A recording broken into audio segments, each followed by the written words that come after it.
bem, a graça e a paz, estamos agora na nossa aula número 5 e nessa oportunidade vamos trabalhar o seguinte conceito: quais são ou qual é o maior inimigo de um comportor?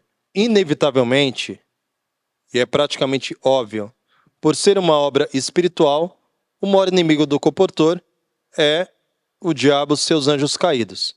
Pode ter certeza, todo missionário compra uma briga com o inferno. O diabo e os seus anjos não têm interesse nenhum na comportagem. Eis a razão pela qual precisamos entender que, por ser uma obra espiritual, precisamos ser homens e mulheres espirituais. Porque as nossas armas e a nossa guerra não é contra a carne, nem contra o sangue, mas contra os principados e potestades. Agora, trazendo em minúcias, em detalhes, na minha experiência eu percebo, e na leitura, veremos aqui algumas, fica muito claro que o inimigo tem algumas armas que ele utiliza para derrubar a constância, regularidade e disciplina de um comportor.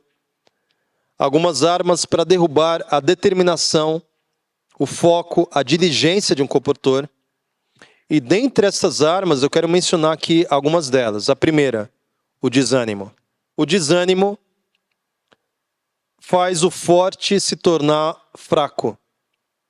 O desânimo faz o determinado se tornar obsoleto. Porque o desânimo, ele tira as nossas forças. De maneira que um comportor precisa trabalhar no seu coração alguns aspectos emocionais muito determinantes. Partindo do pressuposto que o comportor vai de fato buscar o Senhor porque a força vem de Deus. Partindo do pressuposto que o comportor vai lutar contra o pecado e buscar vitória sobre as suas próprias debilidades. Partindo do pressuposto que o comportor não vai acariciar nenhum pecado secreto, pecado oculto, e vai viver em retidão diante do Senhor. E para isso eu quero até ler um texto aqui que vai reforçar essa questão. Os que trabalham para Cristo devem ser retos e fidedignos, firmes aos princípios como uma rocha, e ao mesmo tempo bondosos e corteses. A cortesia é uma das graças do Espírito. Lidar com o espírito humano é a maior obra já confiada ao homem. E quem deseja encontrar acesso aos corações, precisa ouvir a seguinte recomendação: sede misericordiosos e afáveis. O amor fará aquilo que o argumento deixar de realizar. Partindo então desses alicerces espirituais de disciplina espiritual, eu avanço para o momento onde o comportor vai sair da sua casa e estar no campo missionário. Nesse momento em diante, pode estar por certo que o inimigo vai tentar encontrar maneiras diferenciadas para te desviar, para te desanimar, para te entristecer. E é nesse momento que precisamos ter uma bagagem emocional para suportar essas adversidades. E uma delas, nós não podemos ser reféns da aprovação humana. Nós buscamos simpatia do outro. E temos um mínimo de anseio pela aprovação do outro. Mas isso pode se tornar uma prisão. Porque eu já trabalhei dias sem vender um livro. A comportagem foi uma bênção na minha vida, até mesmo, eu diria, especialmente nos momentos de dificuldade. Já tive os meus dias de glória? Já tive. Na comportagem estudantil, por exemplo, que é uma modalidade da comportagem de estudantes universitários ou de ensino médio, eu tive a experiência na faculdade de teologia, quando eu fui me preparar para ser pastor, durante todos os anos da comportagem, durante todos os anos do ensino superior de teologia, eu comportei. Já tive meus dias de glória, minhas campanhas assim meteóricas, onde numa campanha, por exemplo, em apenas 13 dias, eu bati uma bolsa de estudo.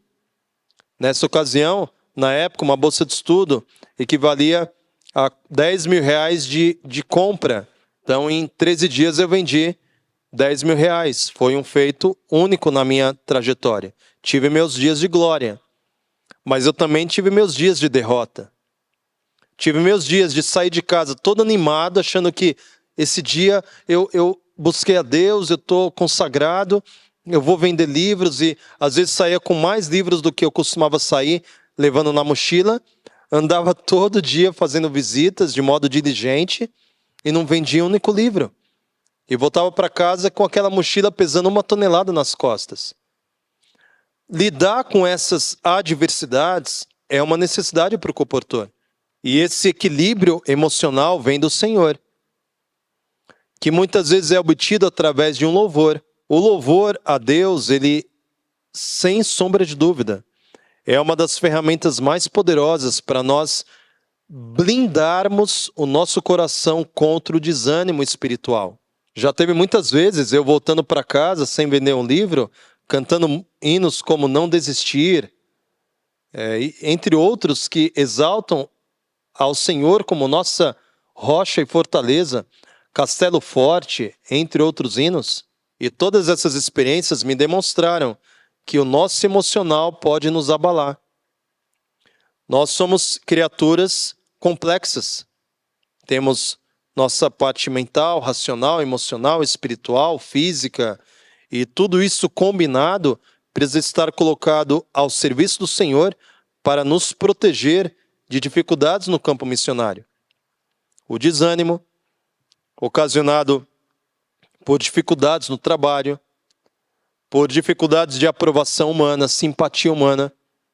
Você pode visitar pessoas que vão te tratar da melhor maneira possível, mas você também pode visitar pessoas que vão te tratar extremamente mal. Você pode visitar pessoas que vão te estender não apenas a destra da comunhão, vão te estender, vão querer te alimentar, vão querer comprar o seu livro, vão querer ajudar de diferentes maneiras. Mas já aconteceu de pessoas soltarem um cachorro porque não queriam nem que chegasse no portão. Para todas essas adversidades, você tem que ter um estofo no Senhor. Um estofo emocional, um estofo espiritual, porque entre as ferramentas usadas pelo inimigo para atrapalhar o seu avanço no trabalho da comportagem, estão as armas do diabo contra as tuas emoções. Você sabe receber um não sem receber isso como pessoal. Você sabe lidar com a agressividade do outro sem esmorecer. Você é capaz de lidar com adversidades sem perder o foco. Todas essas coisas são necessárias para um comportor evangelista. E eu poderia dar mais 1000 exemplos. É óbvio que isso vai ser aprendido na prática, mas eu já quero antecipar situações para que você busque em Deus a força necessária para manter as suas faculdades superiores no seu devido lugar em relação às faculdades inferiores. As faculdades superiores, razão, intelecto, consciência, devem subjugar as faculdades inferiores, sentimentos, paixões, emoções, etc. Porque quando ocorre uma inversão e o indivíduo que saiu de casa determinado, focado, racional, com consciência em Cristo, tem uma inversão e as emoções assumem o controle, ele perde o foco, perde o ânimo, perde a referência e vai voltar para casa fracassado, se sentindo derrotado e muitas vezes abandona o campo missionário, abandona a obra da comportagem porque não soube lidar com as variáveis do campo, com as dificuldades do trabalho e precisa amadurecer em Cristo.